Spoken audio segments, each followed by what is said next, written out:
Hello and welcome to Conversations with the Chancellor, where we talk about all of the happenings on and around the campus of Elizabeth City State University. I am Clay Mercer, and with me is the Chancellor of ECSU, Dr. S. Keith Hargrove Sr. Chancellor Hargrove, welcome back to your show. It's always a pleasure to be here, sir. In a special time right now, we talk about the word special. There was a special event that took place last month, and we're going to get into it because you had family and friends here, and the community came out. That's going to be special. Stay tuned for that. Also, we're going to talk about some of the memorable moments of this past academic year. But before we get there, we talk about special events. Commencement is always special, and it's a great time to watch the graduating Vikings walk across that stage and get their degree. It took place on May 9th, and Chancellor, it was a special day for everyone, and we had a special guest here as a keynote speaker, too, and he did a great job. Yes, he did. We were very fortunate to have the governor of the state, Governor Josh Stein, deliver the commencement address, and he was amazing. Yes, he was. He emphasized the importance of higher ed for North Carolinians and the role that HBCUs are making to contribute to that effort as well. But, you know, commencement represents the pinnacle of the college experience. It is indeed a celebration for students and their families as well. And we had 255 graduates receive their degree, their bachelor's as well as master's degree on that celebratory day. Great event for the families. The community even also came out to the Bond Center as well. And so we commissioned a officer as well, and we had the opportunity to give multiple receptions for our students that graduated. So again, just a pinnacle event that caps off the full academic year and celebrating in that fashion. And our students were disciplined, shall I say, in their expression. But we also, as you recall and watch, we offer the opportunity for our students to express themselves at the appropriate time.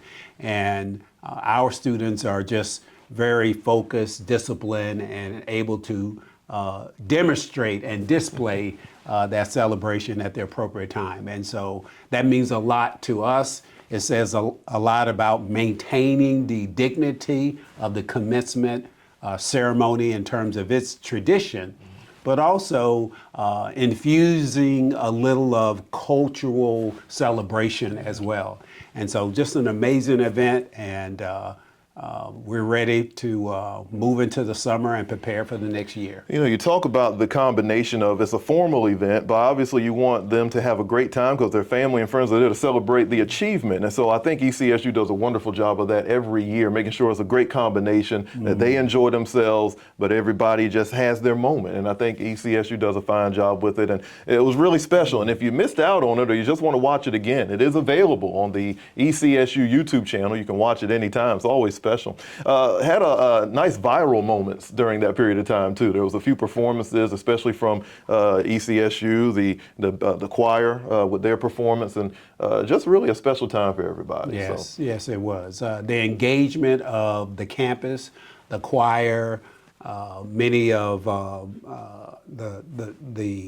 those that planned the event, even the community as well. Again, just it just caps off an amazing year, focus on the students, of course, recognizing the faculty as well. And we had an opportunity to recognize a couple people during the event.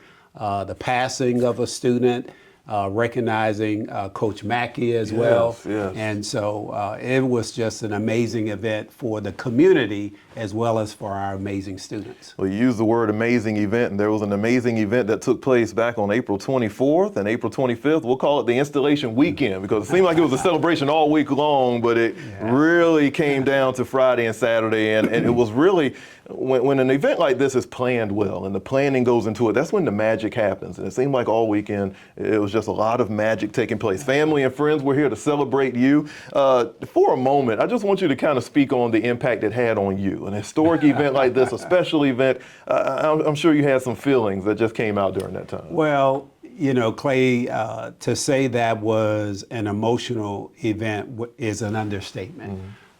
It was an event that validated and made it official that being appointed as the 8th Chancellor and the 13th CEO of Elizabeth City State University. It was multiple events for that week, but that Friday capped off the ceremony. What I loved the most about it, Clay, was it was a celebration whereby the community, as in the city, was there, including the mayor. Yes. The choir was there. I mean, they had a special song, shall I say, to recognize my installation.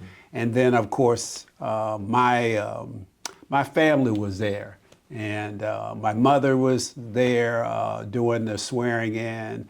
And I had some individuals speak with regard to my career in higher ed, and which were former students.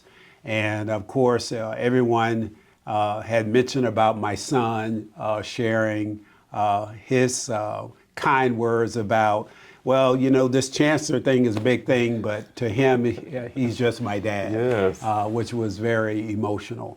But the music, the gospel contribution, and we ended the session with the second line, being from Louisiana myself, born and raised, and so we started in top fashion and ended in top fashion as well. But again, the best part about that is the acknowledgement of my appointment by the UNC system. Yes. That approval and recognition, and the engagement of the community and the university and this wonderful campus who have embraced me in terms of this role. And again, shout out to all of those that played such an amazing role planning the series of events. Yeah. Everything from that event to the gala, which was absolutely amazing. Wow. Turned the Bond Center into, I tell you, everybody walked in to the Bond Center was like it was a totally different place. Really was. So that was beautiful, to say the least. We raised I think over $270,000, wow. Which says a lot about our amazing alums and community contributions as well. So on behalf of ECSU, I just want to say thanks to everyone for their participation, engagement, and support. And we're looking forward to some great things ahead. The best is yet to come. Yes, indeed. To ECSU in the days, weeks, years ahead for the institution. You talk about the special moment. Obviously, your mom, your son, former students came out, and again, the community. Has it really set in for you how major that moment was, not just for the university, but just for everybody who was there? And it's etched in stone, just a monumental, memorable moment. Yeah, quite frankly, it has not. I'm still on cloud 12. Wow. About the event. And I've talked to my family members. I had a few guys who I grew up with. Thank goodness I didn't let them come to the stage, because they may have said something that I didn't really want the public to know about my upbringing. Yes. and the kind of things I got into when I was younger. But yeah, it was just amazing. My aunt, my mom, my sisters, they were all there. But again, members of the Board of Governors, yes. Members of the Board of Trustees, thank the trustees for their support as well. So, and everyone that I talked to say it was one of the best inaugurations that they ever attended. Yes. And that's good to know for them. But for me, it was just embrace of my appointment and just being here. And I am so grateful for the opportunity. If you want to see videos and pictures from the installation, you can find us on social media at ECSU Vikings. You can also go to our official website at ecsu.edu. It's Conversations with the Chancellor. Clay Mercer here with ECSU Chancellor Dr. S. Keith Hargrove Sr. The NC Potato Festival. A fun time. I see it in your face. I saw you walk around downtown Elizabeth City. You made sure you stopped at as many spots as you could. But May 15th through the 17th, just a great time here in the Harbor Hospitality. It brings together so many people from the community, so many people from out of town come for this event, so it's really special. And ECSU had its presence felt at the Potato Festival. First, I want to talk about your personal experience there. How fun was it for you to be out there? Look, let me tell you, I lived in at least 4 or 5 major metropolitan cities. But I do love small towns, and nothing was symbolic of that than that potato festival, right? And a lot of people would go, God, it seems like a state fair. Yes. And in a lot of sense it was. Let me just say, I love that event.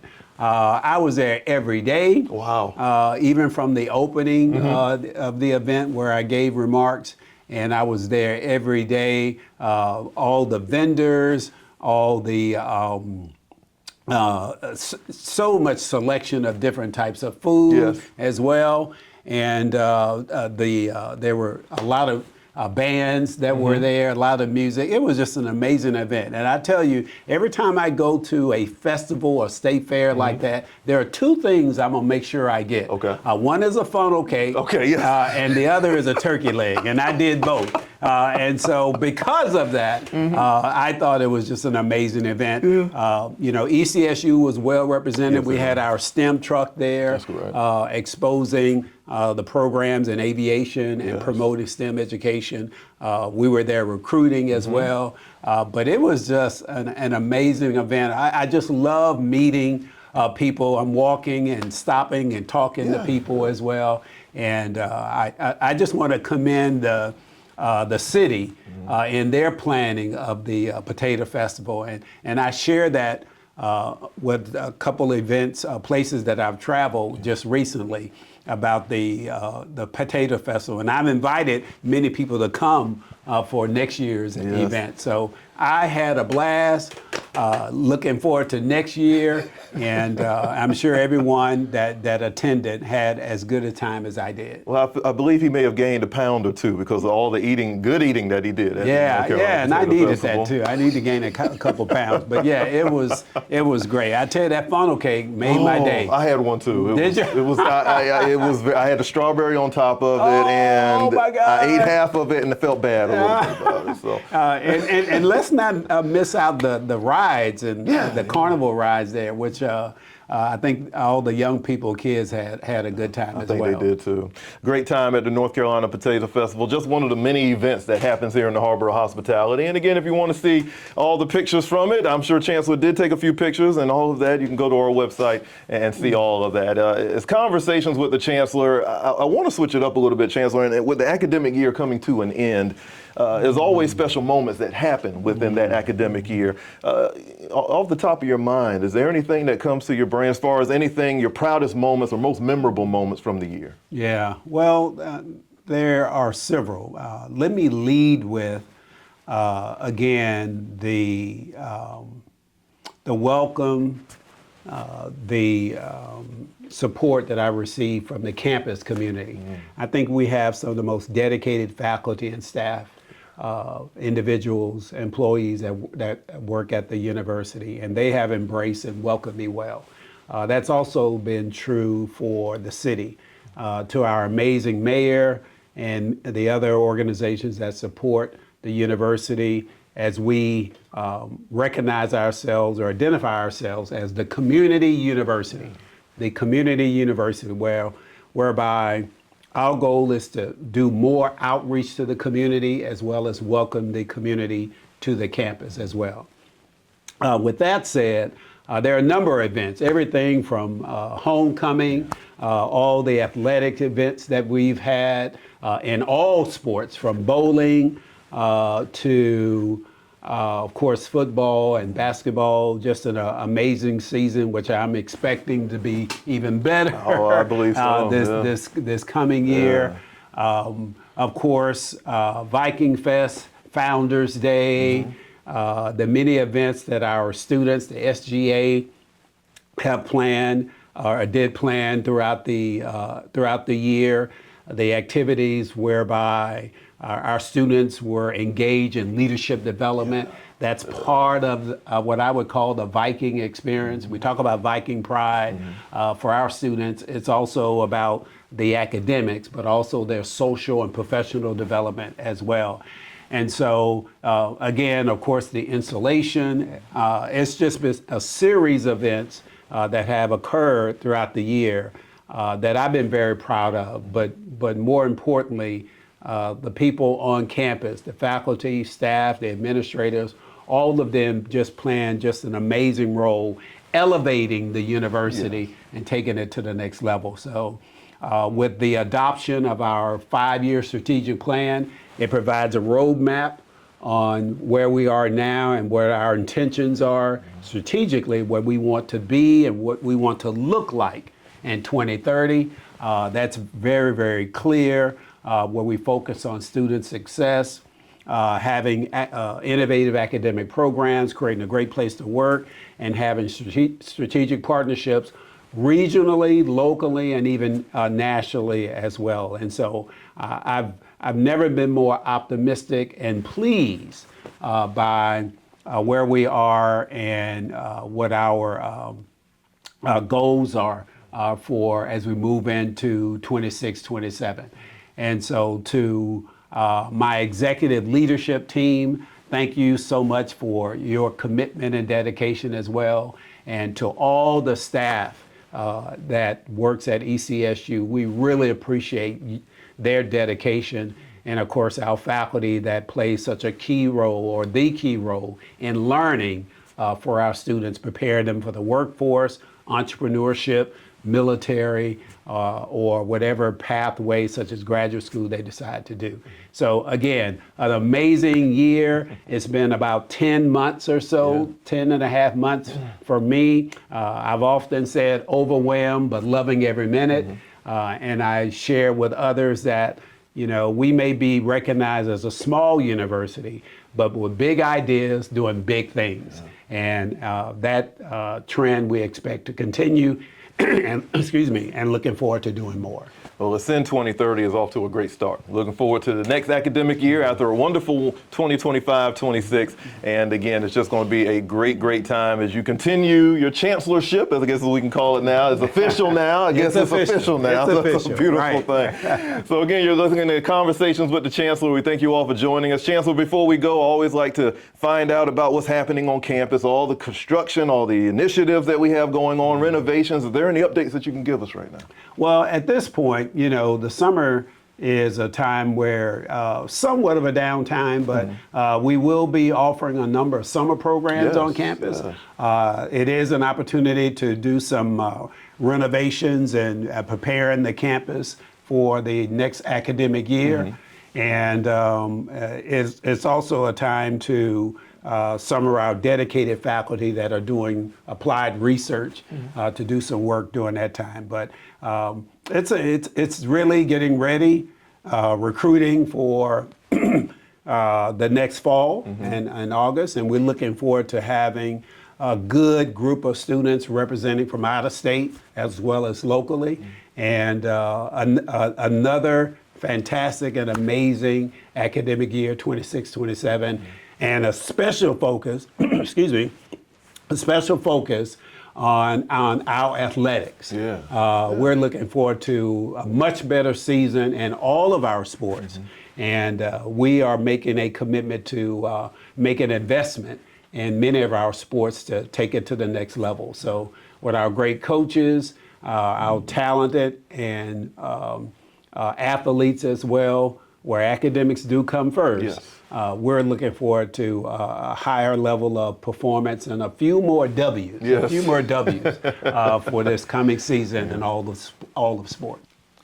Well, I think our athletic director, James Dubose, and the staff over at the athletics department probably feels the same way. It should be a very good season for the sports, and it's just going to be a good year for ECSU coming up. We're at Conversations with the Chancellor. We're near the end of today's show. And Chancellor, if you could take a little bit of time just to talk to the Viking faithful, as well as the community and just everybody who's watching right now, and just let them know what they can expect over the next few months and anything that's on your heart and mind, if you could just speak to them now. Yeah, I would say that appeal to everyone to truly represent the true meaning and essence of Viking pride. When I hear and say the word, and when many others say Viking pride, it's about a commitment to learning on campus. It's a commitment to customer service on the campus. It's a commitment to community engagement as well. And so we looking forward to more engagement with all the entities that surround the campus, and the campus doing more to invite those on the campus and being more engaged in activities that are on campus. And so the true essence of Viking pride for our students is being prepared for the workforce, to our faculty and staff, a true commitment to doing and performing their roles, and the whole university. In my view, the essence of Viking pride is about being an institution providing the best quality education that's affordable, and looking forward to doing some great things to impact not only our future graduates, but the local and regional and whole Northeast North Carolina. And so as Chancellor, I welcome that responsibility, having the support of the institution, as well as the community in the great city of Elizabeth City. I say again, the best is yet to come. And we've had an amazing past year, but we're looking forward to some even greater things to happen in the future. As I've often said, we're only as great as we allow ourselves to be. And that's a personal thing, and it does represent the essence of Viking pride. And so we're looking forward to an amazing upcoming year. I wish everyone to have a blessed and a very safe summer. And we look forward to seeing you again at the beginning of the fall academic year. And thank you, sir, you and your staff for this amazing opportunity of conversations with the Chancellor to share my perspective and talking with students and others to, again, revealing and displaying what the university is and the true essence, again, of Viking pride. So I really appreciate it. Sure thing, Chancellor, and thanks for all you do for the university. Thank you. Listen, this is the season finale edition of Conversations with the Chancellor, but we've added some great things this season, and you've done some great interviews already, so I'm expecting next season to be even better with that portion. But again, family, if you missed out on any parts of today's show, you want to catch up on past episodes of Conversations with the Chancellor, you can check out the WRVS Podcast Network. You can also find us on the WRVS 89.9 YouTube channel and watch it anytime. We thank you all for joining us. We'll see you next time for Conversations with the Chancellor. Viking pride.